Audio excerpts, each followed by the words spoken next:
Hola gente, estamos aquí, bienvenidos a nuestro tercer capítulo de Inmolación. En este capítulo hablaremos de Aristóteles, trataremos al menos de hacer un versus entre Aristóteles y Platón. Nos encontramos esta tarde con Camilo Adones. Hola. Con Carlos González. Hola, ¿qué tal? Y quien les habla, Macarena Molina. Bienvenidos a Inmolación. Aristóteles comienza toda su propuesta filosófica peleándose con Platón. La filosofía es no casarse con nada, es estar todo el tiempo en este ejercicio de reinvención incesante de nuestras ideas, y más cuando algo nos termina de convencer, poder animarnos a salirnos de esta tranquilidad que nos brinda la certeza, poner todo en incertidumbre y seguir buscando. Aristóteles nace en el 384 a.C. y muere en el 322 a.C. En este capítulo analizaremos la frase del libro Filosofía en 11 frases de Darío Stanraiver con la frase: "Oh amigos, no hay amigos". Todas las ideas de Aristóteles están antecedidas por ideas de los que pensaron antes que él. Cuando Aristóteles quiere explicar el origen del universo, cuenta quienes antes de él habían pensado el universo, y en virtud de eso plantea su diferencia. Su propuesta generó la presencia de estos testimonios. Con esto se reescribe la historia de la filosofía. Como por ejemplo, si Aristóteles quería hablar sobre la nada, él buscaba autores que hablaran sobre la nada, y en base a eso daba su opinión. Él le da voz a las posiciones superadas, trae la voz de los derrotados. Aristóteles estudió 20 años con Platón. Luego de la muerte de su maestro, él vuelve a Atenas. Aristóteles era del partido macedónico y él fue tutor de Carlomagno. Al llegar de vuelta a Atenas, funda su propia escuela, llamada el Liceo, que era un lugar donde daba clases, paseando con sus alumnos, y este lugar se conoce como Peripatos.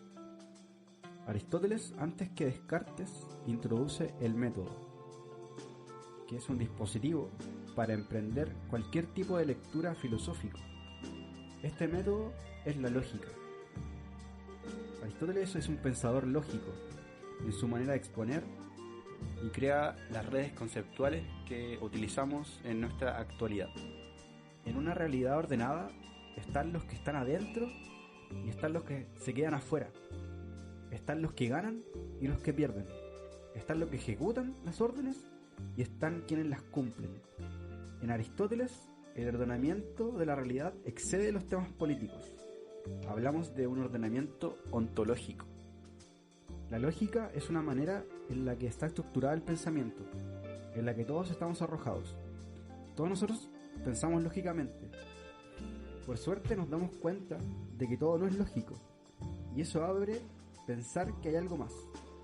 Lo que define al ser humano y lo diferencia del resto de las criaturas es que piensa, razona.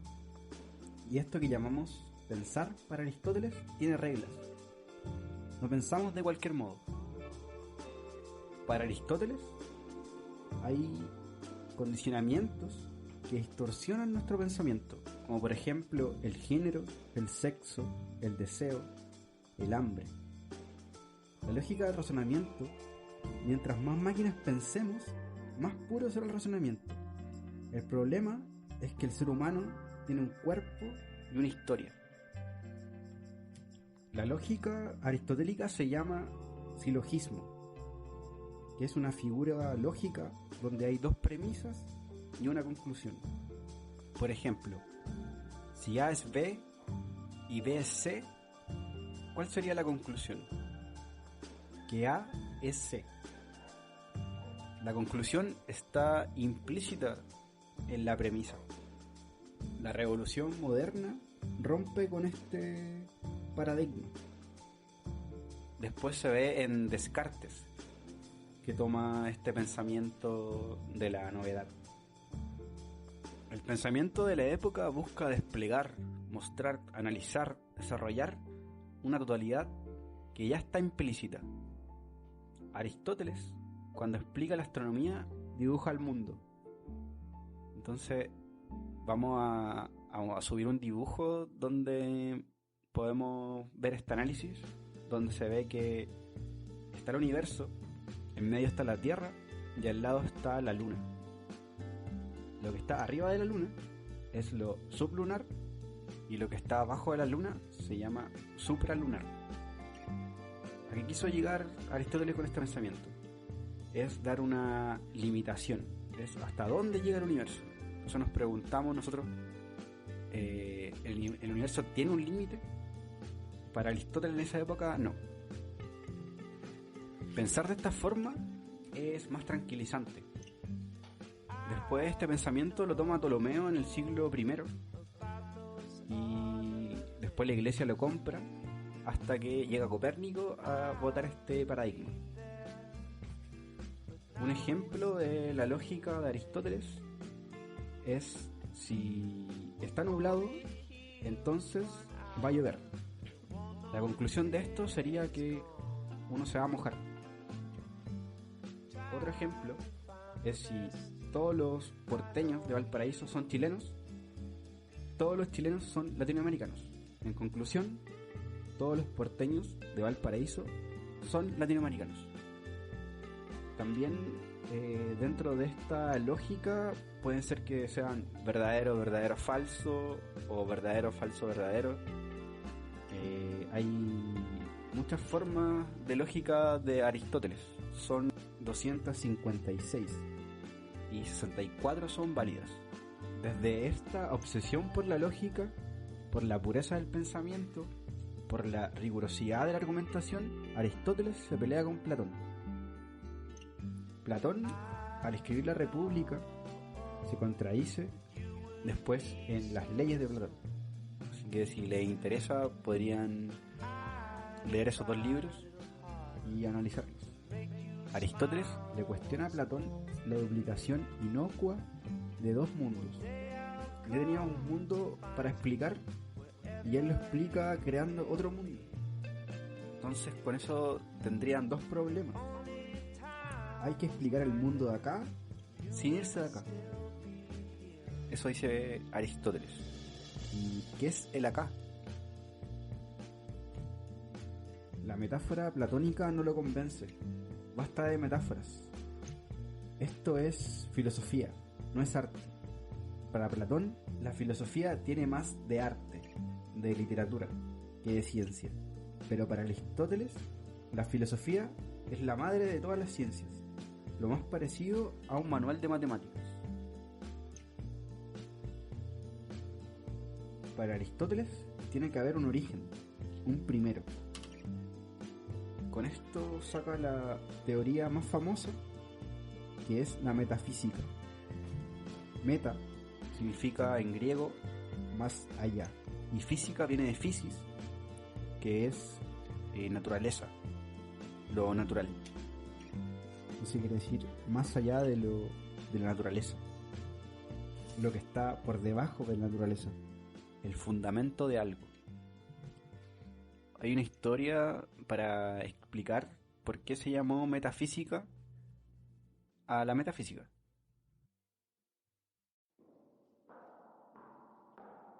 Después de la muerte de Aristóteles, más o menos 500 años después, hubo una persona que agarró sus textos y los clasificó. Puso algunos en la física, otros en matemática, otros en historia, y se encontró con textos que hablaban sobre el ser, que no sabía dónde clasificarlo. Entonces los dejó al lado de la física. Entonces cuando la gente iba a preguntar sobre los libros de Aristóteles del ser, decían que estaban más allá de la física o al lado de la física, y por eso se llama metafísica. Y pasó que también tiene relación con lo que habla el libro. Fue una coincidencia. Ahora vamos con una banda de Taiwán llamada Sunset Roller Coaster con el tema My Jinji. Every time you light my place, I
En la metafísica, Aristóteles se ocupa del ser.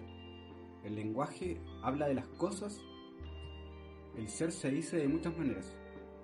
En el libro de Lógica de Aristóteles habla sobre la verdad por correspondencia o verdad por adecuación. Él define qué es la verdad. La verdad es el pensamiento, el lenguaje, más la realidad. Aristóteles supone que las palabras hablan de las cosas, como lo demuestra. ¿Qué es lo verdadero? Decir de lo que es, y de lo que no es, que no es verdadero. Y todo, ¡bravo! 60 años se demoró en sacar esta conclusión. Y después decir de lo que es, que no es, y de lo que no es, que es falso. Entonces esto es el sentido común. En la época antigua no existía la subjetividad. Entonces él se pregunta por el ser y saca una conclusión que hay dos formas que se da el ser. Una es en sí y la otra es en otro. Aquí hay un concepto muy importante que es la sustancia.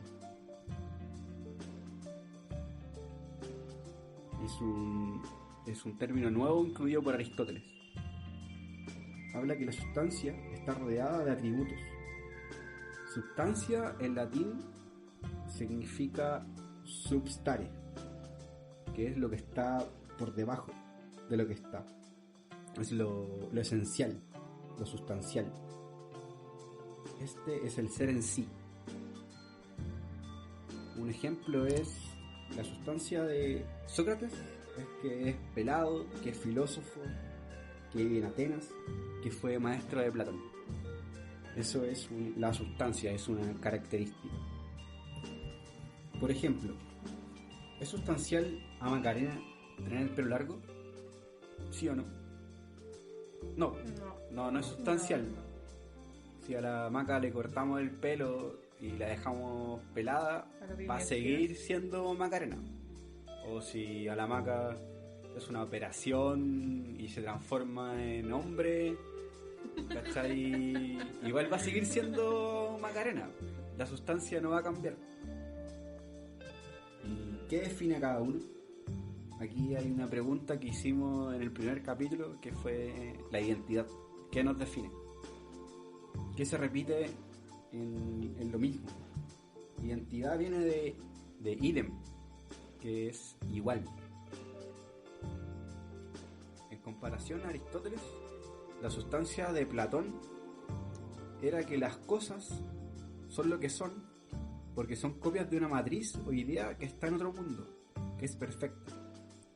Como por ejemplo la idea de mesa es una copia de la idea de una mesa que es ideal. Aristóteles no quiere nada con otro mundo, define las cosas en sí misma. Como este ejemplo de mesa, Aristóteles dice que la mesa es mesa porque tiene una sustancia de mesa, de modo inmanente, no trascendente, en sí misma, en su interior. La mesa posee ese universal que la hace ser mesa y no silla. La sustancia tiene una característica doble, porque es al mismo tiempo universal e individual. Es el gran descubrimiento que tiene Aristóteles en la metafísica. Como por ejemplo, lo universal es que todos nosotros somos seres humanos, y lo individual es que ninguno de nosotros es igual al otro.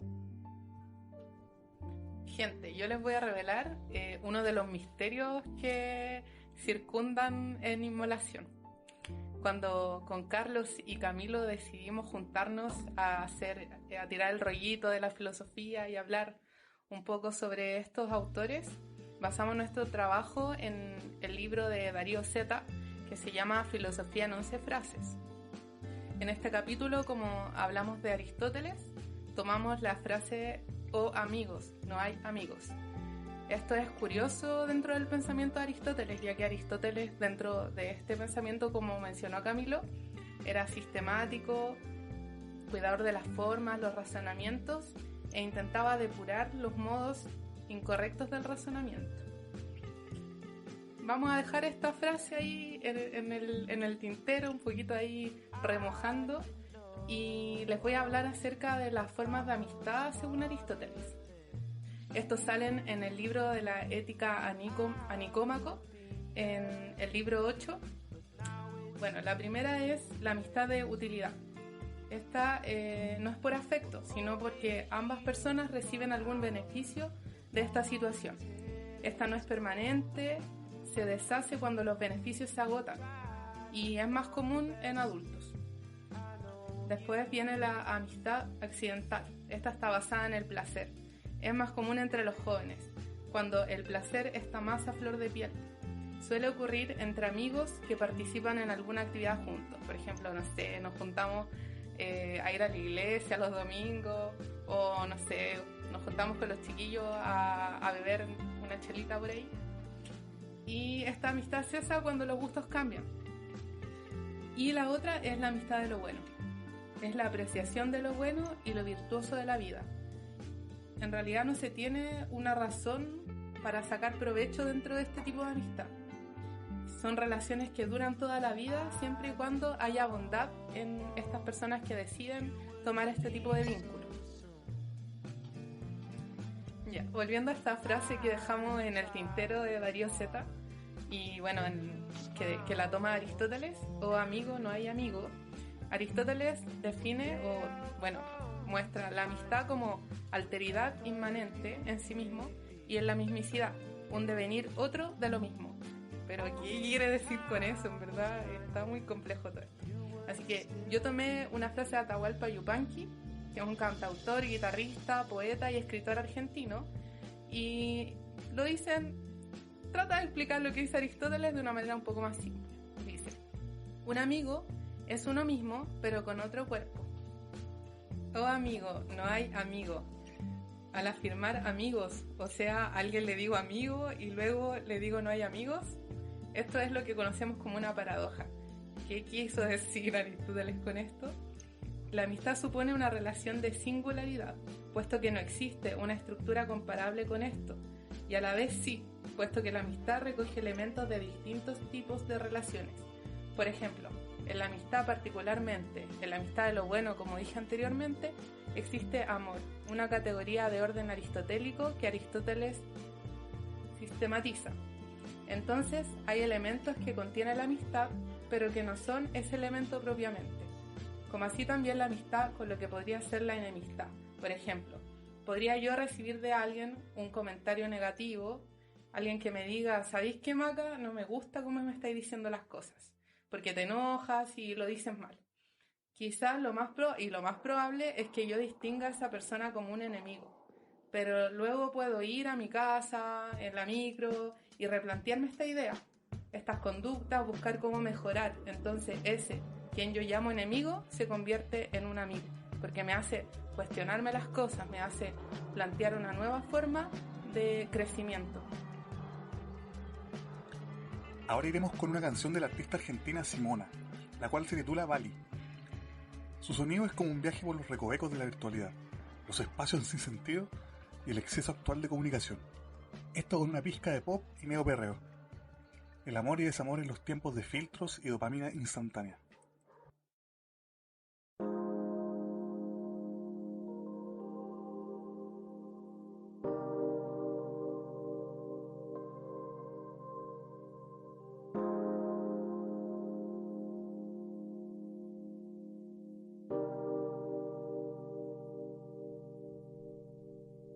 Sentada acá, mirando el tender del vecino con la ropa colgando. Creo que la realidad virtual me está matando y por eso me quedo en casa scrolleando.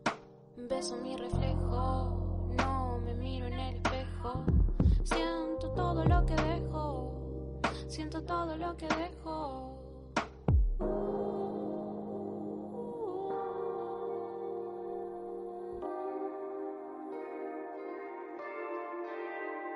Ya está de pensar que todo lo malo me va a pasar. Me gusta estar un poco más relajada, a tomar sol de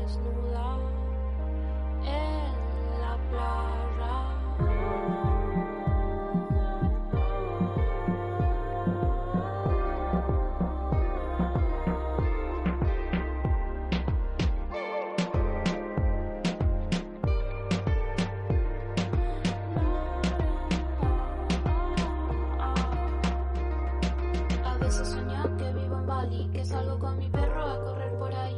Que todo lo que vivo, lo vivo en carne. Que nada me da miedo y por eso todo lo vale. La imagen miente, no le des bola a tu mente. Solo siento lo que siente, como el viento en la frente. Ya está de pensar que todo lo malo me va a pasar. Me gusta estar un poco más relajada, a tomar sol desnuda en la playa.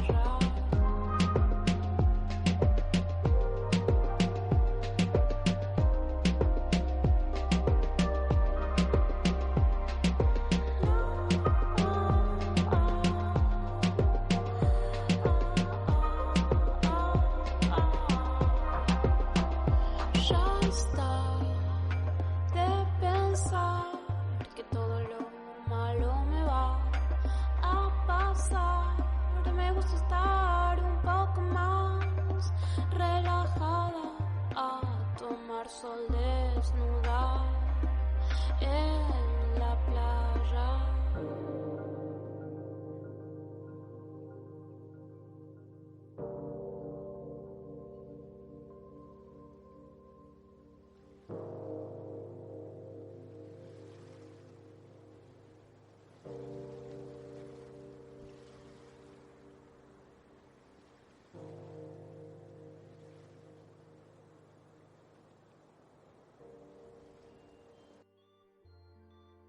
En su libro La ética a Nicómaco, Aristóteles plantea la cuestión de la virtud.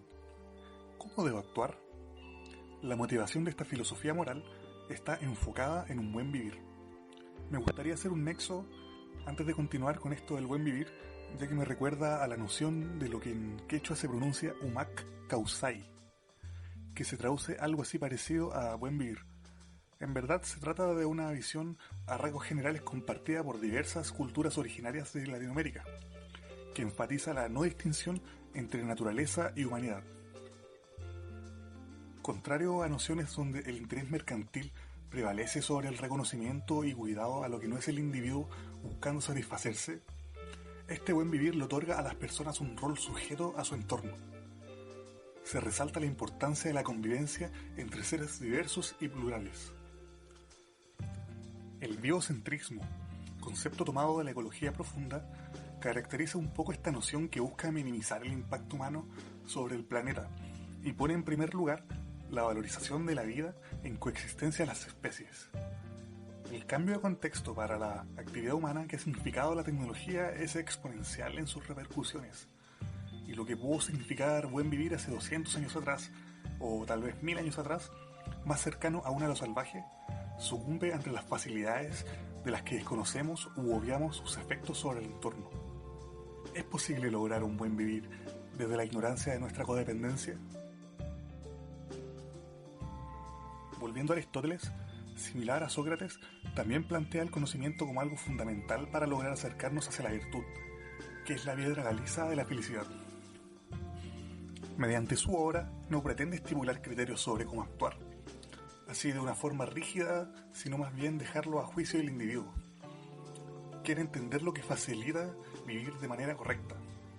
Trata sobre virtudes, por lo cual se espera virtud también del lector. Un lector que viva sumergido en el vicio no va a entender el libro, le va a parecer algo molesto o desagradable. Al tratar el bienestar, Aristóteles lo jerarquiza en 3 tipos. Primero, con la búsqueda del placer, que si bien es un factor innato del ser humano, representa el lado más primitivo de este, la vida bestial. Segundo, en la búsqueda de los honores, la aceptación y reconocimiento de los demás sobre nosotros. Es felicidad por fuera de nosotros mismos, por tanto es efímera. Tanto por subsistencia como por honor, la importancia del dinero se descarta como objetivo de la vida virtuosa, más bien perteneciendo a la noción de un medio. La riqueza es más útil que fundamental. No es algo que sea naturalmente necesario, sino que tal vez puede significar una utilidad para acercarse a la felicidad.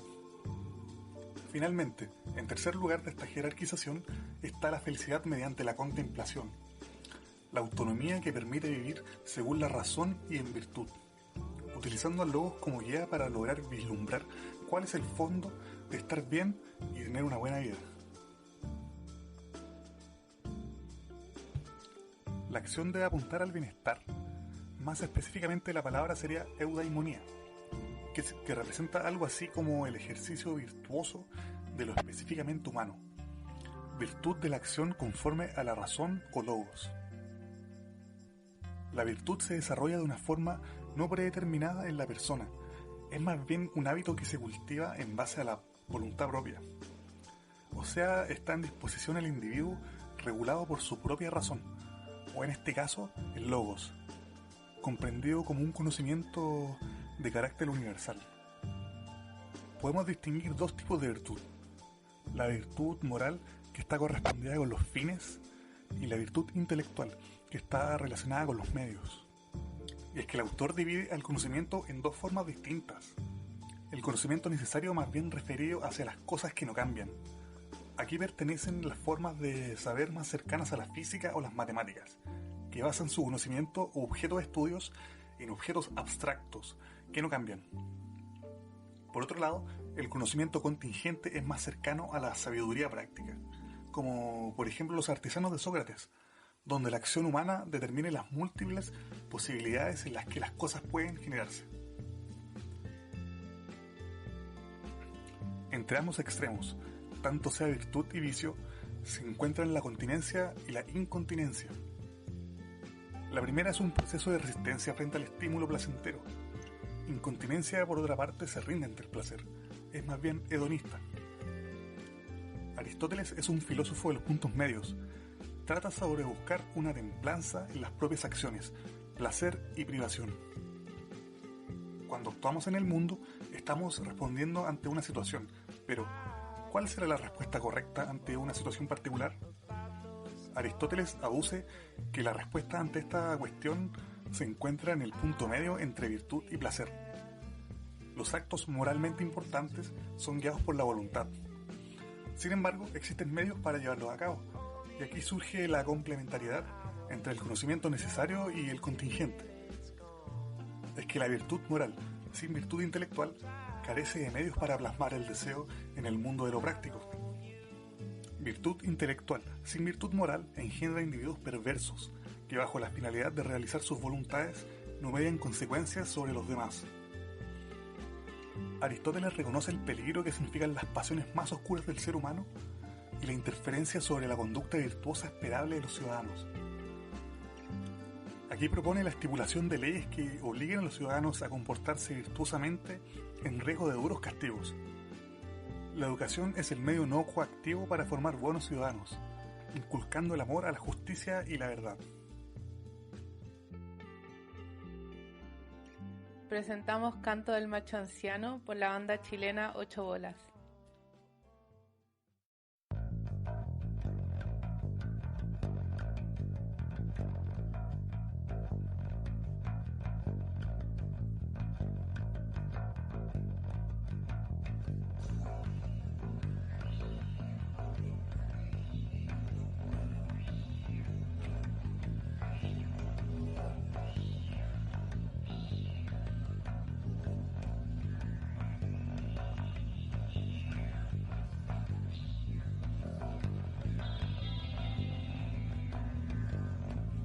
Fragmento de Canto del Macho Anciano.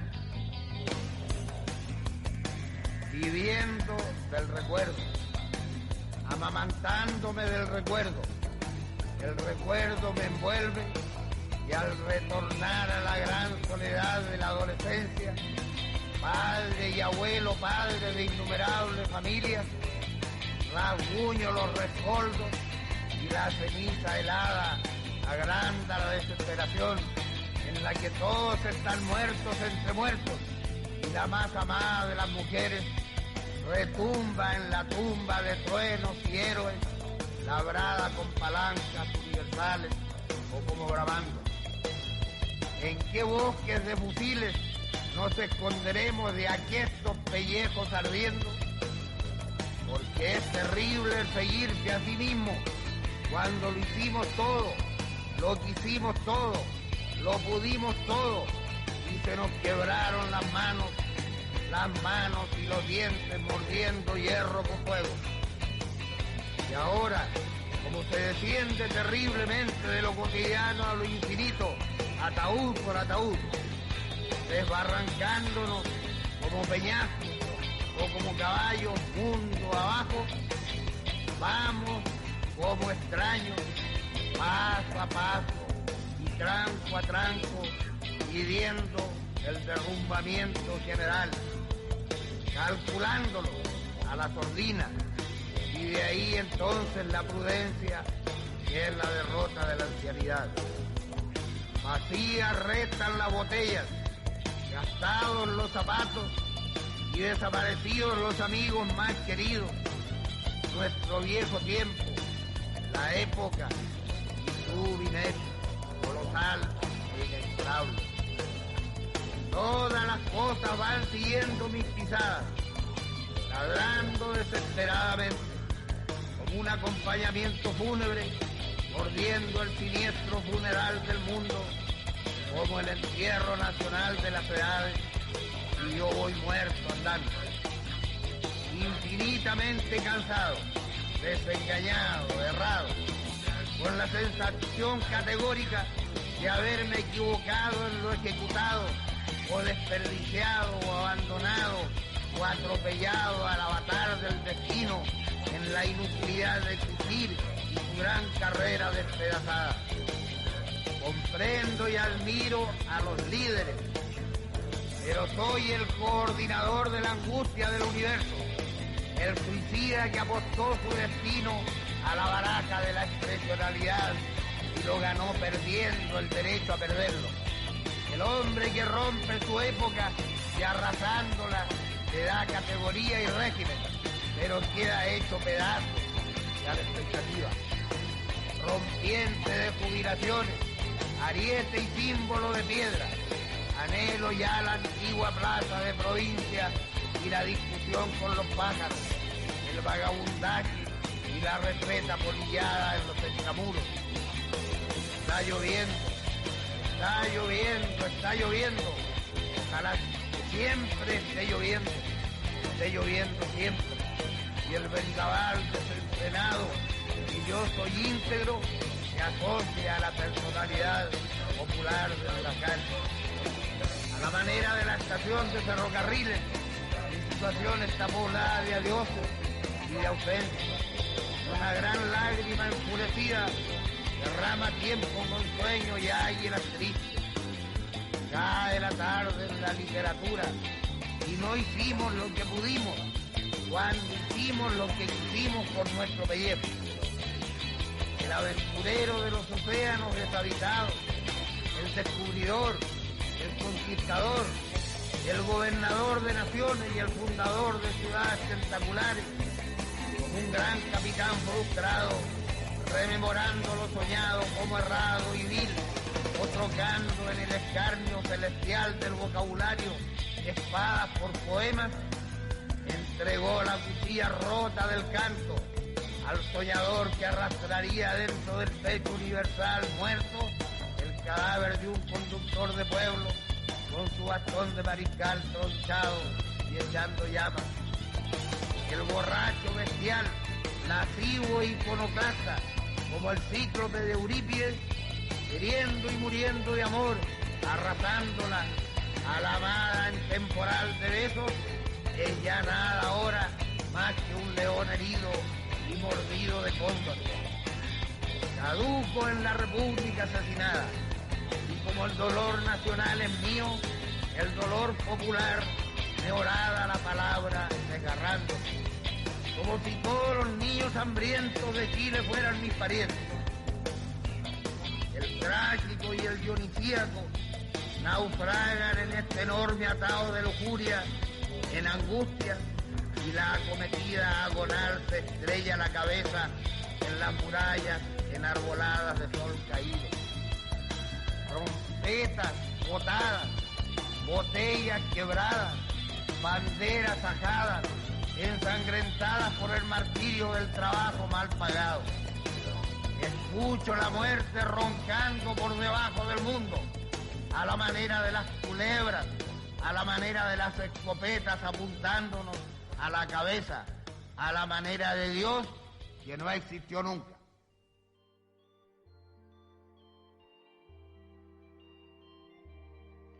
Aristóteles dice que no existe nada que no tenga un aspecto material.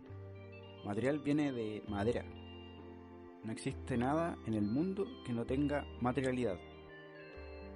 Aristóteles dice que toda sustancia tiene forma y materia. A la sustancia le pone 9 atributos. Un ejemplo de ellos son lugar, tiempo, posición, relación, cantidad, calidad. Y habla de la forma y la materia. La forma es accesible a nuestra razón. Nos hace comprender las cosas en elementos universales. Y la materia es un elemento más concreto, en particular. La forma es jerárquicamente superior, porque distingue una cosa de la otra. Él habla sobre una teoría que se llama la teoría de las 4 causas. Y la primera causa es la causa formal, la segunda es la causa material, la tercera es la causa eficiente y la cuarta es la causa final. Final significa telos en griego. De aquí viene la teleología, que estudia la razón del ser. La primera causa que nombra Aristóteles es la formal. Esto quiere decir que se pregunta ¿qué es? Por ejemplo, la mesa. La causa formal de la mesa, la pregunta que uno se tiene que hacer para saber esto es ¿qué es la mesa? La mesa es un mueble. La segunda causa es la material, que se pregunta sobre su materia. La materia de la mesa es la madera. La tercera causa es la eficiente, que se pregunta quién la hizo. ¿Quién hizo la mesa? El carpintero. Y la cuarta causa es la final, que es para qué está hecha las cosas, para qué está hecha la mesa, para apoyar cosas. La tercera causa de Aristóteles es la que actualmente estamos utilizando, como por ejemplo, ¿cuál es la causa de que hace frío? Puede ser que se quedó la puerta abierta y por eso entra el frío.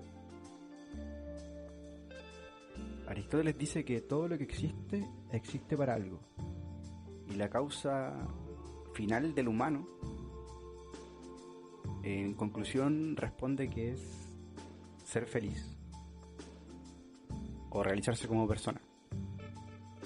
Esto quiere decir que nuestro pensamiento tiene que actuar sin ningún tipo de influencia. Busca el pensamiento puro, domesticar al animal. Ahora vamos con la musicalización de un poema de Nicanor Parra que tiene por nombre El poeta y la muerte, hecho por Mauricio Redolés, poeta y músico chileno. Warning, I warn you, te lo advierto, no piratees este disco o cassette. El pirateo le hace mal a la música y a la poesía chilena. Bootleg copies are very bad for Chilean poetry and music. Si pirateas este disco o cassette, la copia pirata se autodestruirá en 35 segundos. Te lo advierto. I warn you.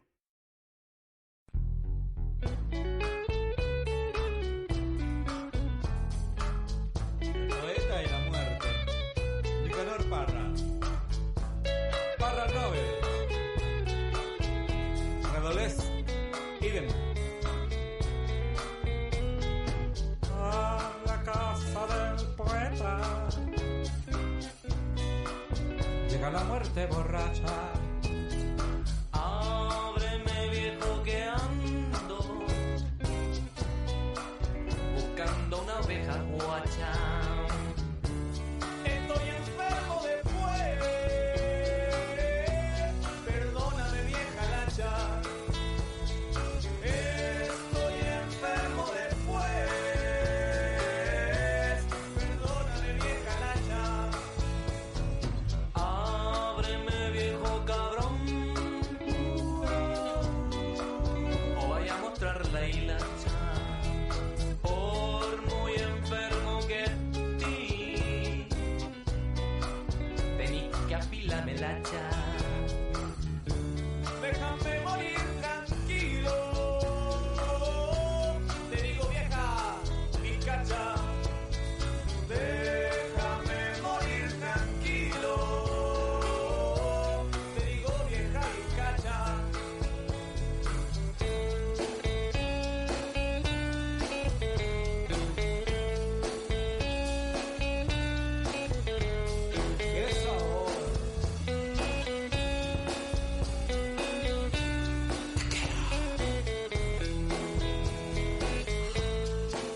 sacarme tu buena cacha.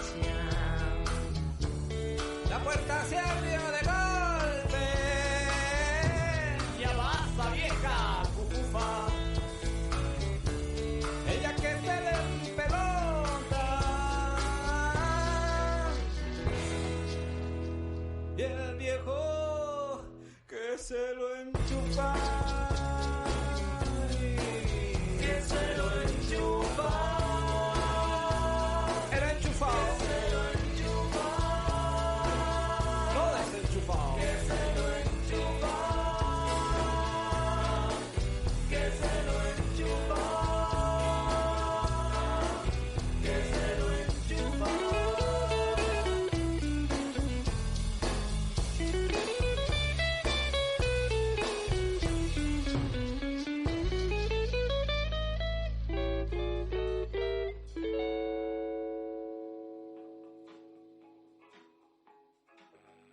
Y con esto llegamos al final de este episodio de Inmolación. Muchas gracias por escucharnos. Recuerden buscarnos por Instagram, Spotify y YouTube si les gusta nuestro trabajo. Y atentos al nuevo episodio que tratará sobre San Agustín de Hipona y su frase ama y haz lo que quieras. Nos vemos.